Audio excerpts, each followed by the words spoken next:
We're going to jump right into talking about why mobile releases are special. Why are they uniquely difficult? And the first thing that we like to kind of touch on when we talk about some of the challenges that come with mobile releases are the fundamental differences that exist between the mobile platform compared to other sort of software that's released, like web and server and backend types of deploys. And I don't know about you guys that are on the call here, but I personally, when I was an iOS engineer, and we still see this a lot, get questions from, my friends in front end or back end or platform, and they're always like, what's going on over on mobile? Like, why is it so hard to release over there? Why do things take so long? Why are things, not just like you cut a tag off main and then you build that and then you deploy it and you do that multiple times a day, no big deal, non-event. And if something goes wrong, you just roll it back, right? I've answered that question a lot with, folks that aren't that familiar with the way that binary releases work.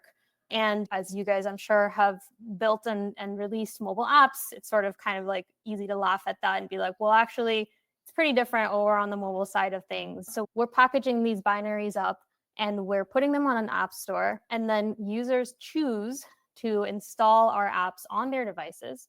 And once they've installed an app on their device, there's no guarantee that they're ever going to update that app again. And so you can end up with a very long tail of versions out in the wild on different devices, on different OSs. And on top of that, we have to deal with the fact that there's this middleman, this third party that is actually in charge of delivering the software to our users. And of course, I'm talking about Apple and Google.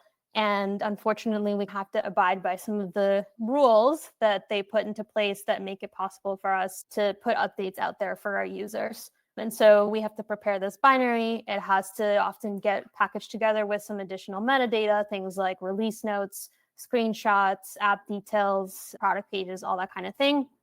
And then we have to send it out for review and then hope for the best. And, in best case of scenarios, your update is approved in a couple hours, and then your users are free to download that whenever they choose. Worst case scenario could take a couple days. And so out of the gate, that just raises the bar on quality for mobile quite a bit, because there's this inability to roll back. And then there's also just this additional overhead that goes into releasing any kind of update.